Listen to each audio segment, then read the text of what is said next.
नमस्कार। बहुत जल्दी नेपाल भी यूक्रेन की तरह एक बहुत बड़ा कन्फ्लिक्ट जोन बन सकता है, इसकी 100% संभावनाएं हैं। दोस्तों, रूस ने 90,000 सोल्जर भेज दिए हैं यूक्रेन की सीमा में, जहां पर रूसी भाषी लोग रहते हैं, यानी यूक्रेन के जो विद्रोही लोग हैं उस एरिया में। यानी बहुत बड़े टकराव की संभावना हो गई है और अमेरिका ने कह दिया है कि सभी यूरोपीय देश लड़ने के लिए तैयार हो जाएं।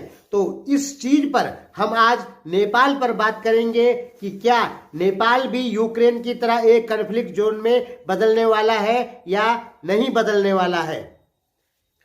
दोस्तों, सच को जानिए। हम बार बार कहते हैं कि सच को जानिए। आप सच नहीं जानेंगे तो आप या कोई भी देश का नागरिक यदि सच नहीं जानता है तो वो अपने देश को बर्बाद कर देता है। इसलिए हम प्रयास कर रहे हैं आपको सच और सही बातें बताने का। तो नेपाल कैसे कॉन्फ्लिक्ट जोन में बदल जाएगा, ये बातें थोड़ा बाद में करेंगे। थोड़ा रूस और क्रीमिया का मामला या रूस और यूक्रेन का मामला समझ लीजिए बहुत ही शॉर्टकट में। देखिए, सोवियत यूनियन का हिस्सा हुआ करता था यूक्रेन, ठीक है। अब यूक्रेन सोवियत यूनियन का हिस्सा कैसे बना, ज्यादा हिस्ट्री में नहीं जाएंगे, हम नई बातें करेंगे। तो यूक्रेन और रूस के बीच में जब सोवियत यूनियन टूट जाती है तब रूस बनता है, क्योंकि सोवियत यूनियन का उत्तराधिकारी रूस ही है। तो रूस और यूक्रेन के बीच में थोड़ा सा तनाव 1992 में ही पैदा हो गया था, लेकिन 2003 में जब यूरोपीय और अमेरिकन अधिकारी लोग यूक्रेन में ज्यादा जाने लग गए तो रूस को यूक्रेन पे संदेह होने लग जाता है और वो क्या करता है, जो उनके बंदरगाह हैं, समुद्री मिलते हैं आपस में, वहां पर जब यूक्रेन के जहाज आते हैं तो उनकी चेकिंग करना चालू कर देता है और कुछ शिप को अपने कंट्रोल में ले लेता है। यहीं से टकराव तेज हो गया। हालांकि 5 कारण है जिसके वजह से यूक्रेन और रूस में टकराव है, उसकी बातें अभी नहीं करेंगे। रूस यूक्रेन के बीच टकराव बहुत पुराना है, लेकिन 2003 में और बढ़ गया जब अमेरिकी और यूरोपीय लोग अधिकारी, बड़े अधिकारी यूक्रेन में जाने लगे, तब से टकराव बढ़ा है और तब से ही रूस ने यूक्रेन को शक की नजर से देखना चालू कर दिया है। रूस को लगा कि यूक्रेन हमारी अखंडता के लिए खतरा पैदा कर सकता है विदेशी लोगों को अपने यहां घुसा के। जैसे भारत कहता है कि नेपाल विदेशी ताकतों को अपने देश में घुसाएगा तो हमारी अखंडता को खतरा हो सकता है, उसी प्रकार रूस को भी लगा कि हमारी अखंडता को खतरा पहुंचा सकता है यूक्रेन। और रूस ने क्या किया कि यूक्रेन में जो रूसी भाषी लोग हैं उनको हथियार देना चालू करवाया जो क्रीमिया में थे, और विद्रोह चालू करवा दिया। और यूक्रेन की सेना ने जब उन विद्रोहों को कुचलना चालू किया तो रूस ने पूरे क्रीमिया को कब्जा कर लिया 2014 में। हम दोस्तों आपको बहुत शॉर्टकट में बता रहे हैं क्योंकि हमें बात नेपाल पर करनी है। सही से कहें तो यूक्रेन और रूस के बीच में झगड़े की असली जड़ है अमेरिका, ठीक है। अमेरिका यदि यूक्रेन को सहायता नहीं देता, दम पीछे से पावर नहीं देता, तो यूक्रेन रूस विरोधी कोई भी काम नहीं करता। और अमेरिकी शिप पहले से ही ब्लैक सी में आते रही हैं, ठीक है। इससे क्या हुआ कि रूस को और ज्यादा संदेह होने लग गया यूक्रेन के ऊपर, और जब संदेह की सीमा पार हो गई तो रूस ने जाके क्रीमिया को ही कब्जा कर लिया। 27,000 स्क्वायर किलोमीटर का क्रीमिया है, यानी यूक्रेन का बहुत बड़े हिस्से पे कब्जा कर दिया रूस ने। और सारा नाटो अमेरिका देखता रह गया। जो अमेरिका यूक्रेन को पीछे से पावर दे रहा था कि कर जो तेरे को करना है रूस के साथ कर, हम पीछे से खड़े हैं, वो अमेरिका यूक्रेन की सहायता ही नहीं किया और क्रीमिया को रूस ने कब्जा कर लिया। अमेरिका केवल सैंक्शन लगाया रूस पे और कुछ नहीं कर पाया। हालांकि अमेरिकी सैंक्शन से रूस पूरी तरीके से तबाह हो गया, लेकिन क्रीमिया तो अपना यूक्रेन तो अपना एक हिस्सा खो चुका ना क्रीमिया को। तो ये कैसे हुआ? अमेरिका यदि यूक्रेन को पावर नहीं देता, भड़काता नहीं, तो क्रीमिया यूक्रेन से अलग नहीं होता और यूक्रेन और रूस में दुश्मनी नहीं होती। यहां पर भी वही हुआ। 2003 के बाद आपको ध्यान रखना होगा कि यूक्रेन के जो समाचार पत्र हैं उनमें रूस के विरोध में बहुत ज्यादा लिखा जाने लग गया और यूक्रेन के सभी लोगों को रूस का दुश्मन बना दिया गया। किसने बनाया? मीडिया ने, रूस के बारे में गलत लिख के। जैसे नेपाली मीडिया में भारत के बारे में केवल गलत ही लिखा जाता है, भारत चाहे वो काम करे चाहे न करे, लेकिन नेपाल की छोटी मीडिया न जाने कहां कहां से समाचार ले आती है, झूठे फूटे, और भारत विरोध में दिखा देती है कि भारत ने ऐसा कर दिया, ये जमीन ले लिया, वो जमीन ले लिया। और 70 साल से नेपाल की मीडिया यही कह रही है कि भारत बस अब खाने ही वाला है नेपाल को, और नेपाल तो आज भी वैसे ही है जैसे पहले था, लेकिन नेपाली मीडिया तो कह रही है, और नेपाली मीडिया ने तो दुश्मन बना दिया ना भारतीयों का। भारत नेपाल के बीच में दुश्मनी पैदा कर दी ना, झूठ बोल बोल के। सीमा विवाद बिल्कुल है भारत और नेपाल के बीच में, लेकिन जितना नेपाली मीडिया में दिखाया जाता है उतना नहीं। नेपाली मीडिया में तो साफ कहा जाता है कि बस अब सिक्किम की तरह नेपाल का विलय होने वाला है। अभी 4 दिन पहले एक आदमी और कह रहे थे कि भारत कभी भी अपनी संसद में एक प्रस्ताव पास करेगा और नेपाल का विलय करवा देगा। नेपालियों को बहुत आसान लगता है कि भारत नेपाल का विलय करवा देगा, ये कभी नहीं होने वाला। नेपालियों की पूरी गलतफहमी है कि भारत नेपाल का विलय करवाएगा या उसके बारे में सोचता है। भारत ऐसा कुछ नहीं सोचता है, केवल नेपाल की झूठी मीडिया आपको भड़काती है। यूक्रेन की तरह यूक्रेन की झूठी मीडिया ने यूक्रेन वासियों को भड़काया और वो सारे रूस को दुश्मन समझने लग गए, और यूक्रेन के नेता पैसा खा खा के विद्रोह करने लग गए, रूस का विरोध करने लग गए, और बाद में रूस ने कब्जा ही कर लिया क्रीमिया पे, और आज अपनी सेना भेज दी। हालांकि 20-30 हजार सैनिक उसके पहले से मौजूद रहते हैं उस जगह पे, लेकिन इस समय 90,000 सोल्जर भेज दिए, यानी कि एक बहुत बड़ा कन्फ्लिक्ट हो सकता है। ठीक है, और उधर अमेरिका ने कह दिया है यूरोपीय देशों को कि लड़ने के लिए आप तैयार रहो। अमेरिका क्या कर रहा है? ब्लैक सी में अपने वारशिप भेज देता है, और इधर रूस को संदेह होता है तो रूस अपनी सेना आगे बढ़ा देता है। अगर अमेरिका ब्लैक सी में अपने जहाज भेजे ही नहीं है, जो रूस का प्रभाव क्षेत्र है उस एरिया में, तो रूस कभी भी अपनी आर्मी को क्रीमिया के बॉर्डर पे नहीं लगाएगा, और क्रीमिया के यूक्रेन के बॉर्डर पे नहीं लगाएगा, और यूक्रेन में जो यूक्रेन विद्रोही लोग बैठे हैं उनको भी रूस सहायता नहीं देगा। यूक्रेन पे दबाव बनाता है रूस कि देखो तुम अमेरिका की बात ज्यादा मत मानो, नहीं तो हम ऐसा कर देंगे, हम प्रेशर देंगे तुम्हारे ऊपर। लेकिन यूक्रेन के नेता पैसे में बिक जाते हैं और अमेरिका की बातें ही मानते हैं, जिसके कारण यूक्रेन और रूस में टकराव बरकरार है। भीतरी बातें ये हैं, भले ही बाहर से आपको कुछ भी दिखाई देता है कि समुद्र में ये जगह पे प्रॉब्लम है, उस एरिया में प्रॉब्लम है, वो चीजें अलग हैं, वो तो खड़ी कर दी जाती हैं प्रॉब्लम में। ठीक है, असली प्रॉब्लम भीतर क्या है कि यूक्रेन रूस का अमेरिका का सपोर्टर बना, इसलिए रूस ने क्रीमिया को कब्जा किया, और आज फिर यूक्रेन अमेरिका का सपोर्ट कर रहा है, इसलिए रूस ने फिर अपनी सेना, बड़ी सेना भेज दी यूक्रेन के बॉर्डर पर। असली समस्या यही है कि यूक्रेन जो है वो अमेरिका का सपोर्टर बन रहा है। बीच में यूक्रेन को नाटो का मेंबर बनाने की भी बात हुई थी, और नाटो जो है वो सोवियत संघ यानी रूस के विरोध में ही खड़ा किया गया था। यानी यूक्रेन जो कि सोवियत यूनियन का भाग था, वो यदि रूस के विरोधी पार्टी में जाता है तो रूस को दुख होगा कि नहीं होगा? बिल्कुल होगा। उसी प्रकार जैसे भारत और नेपाल बहुत पुराने मित्र हैं, सीमाएं भी खुली हैं, धर्म भी मिलता है, सब कुछ मिलता है, और नेपाल यदि चाइना की तरफ जाता है, भारत की एंटी जो पार्टी है उसकी तरफ जाता है, उसकी तरफ से बोलता है, तो भारत को दुख होगा कि नहीं होगा? बिल्कुल होगा। और नेपाल ज्यादा चाइना की तरफ से बोलना चालू कर देता है तो भारत उसका जवाब देगा कि नहीं देगा? बिल्कुल देगा। दोस्तों, हम आपको बता रहे हैं सच्चाई, आपको धमका नहीं रहे हैं, क्योंकि आप गलत सोच लेते हैं कि हम आपको धमकी दे रहे हैं, आप उल्टा सोचते हैं। एक यूट्यूबर जो नेपाल पे वीडियो बनाता है, ठीक है, वो कैसे नेपालियों को धमका देगा? तो आप गलत सोचते हैं, हम आपको धमका नहीं रहे हैं, सच्चाई बता रहे हैं, आप उल्टा मत सोचिए।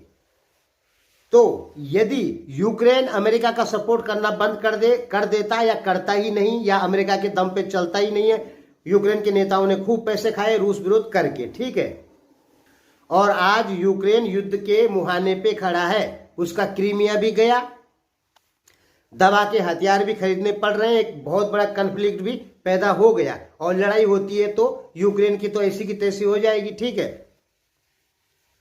और गलती क्या की यूक्रेन ने? केवल और केवल अमेरिका का सहयोगी बनके, यूरोपीय देशों का सहयोगी बनके।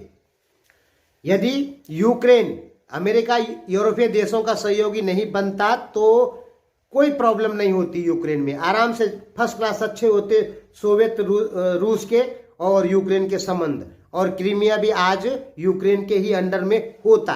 तो गलती कहां हुई? यूक्रेन के नेताओं ने पैसा खाया, मीडिया ने पैसा खाया और रूस का विरोध किया और रूस ने अंजाम दिखा दिया। तो दोस्तों, नेपाल में भी यही हो रहा है। नेपाल की मीडिया है जो झूठ फूट सब दिखा रही है, ठीक है, कि भारत ने ऐसा कर दिया, 70 साल से वही दिखा रही। पहले अमेरिकी फंडिंग में दिखाया, अब चाइना की फंडिंग में दिखा रहे हैं, या व्यू पाने के लिए, ठीक है, कि भारत विरोध करेंगे तो हमको व्यू मिलेंगे और पैसा कमाएंगे। तो उस व्यू के चक्कर में भारत और नेपाल को दुश्मन बना दिया नेपाली मीडिया ने। अब आप बोलोगे कि नहीं, भारतीय मीडिया भी तो वैसी है। भारत में कुछ लिबरल मीडिया है, 2 4 5 ही ऐसी है जिसने नेपाल की बुराई की है।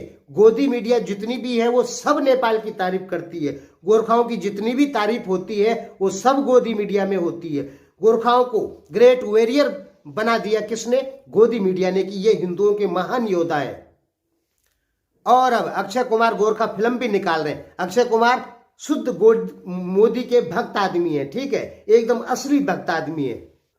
यानी कि इंडिया की 99% मीडिया जो है वो नेपाल की तारीफ करती है। 2 4 जो लिबरल मीडिया है, मोदी विरोधी मीडिया है, वही जाके नेपाल की बुराई करती है और झंडा वंडा कभी कभी जला भी देती है नेपाल का। कौन? जो लिबरल है, मोदी विरोधी मीडिया है वो। देखिए, जब बड़े 2 देश लड़ेंगे तो छोटे देशों को बीच में किसी का भी सपोर्ट नहीं करना चाहिए, क्योंकि वो देश छोटा है, ठीक है, और उसको दिक्कत हो सकती है। पाकिस्तान आपके सामने है। सोवियत संघ और अमेरिका की लड़ाई हुई, शीत युद्ध काल में टकराव हुआ, तो वो टकराव दिखा कहां? भारत और पाकिस्तान के बीच में। और पाकिस्तान का क्या हुआ? टुकड़े हो गए।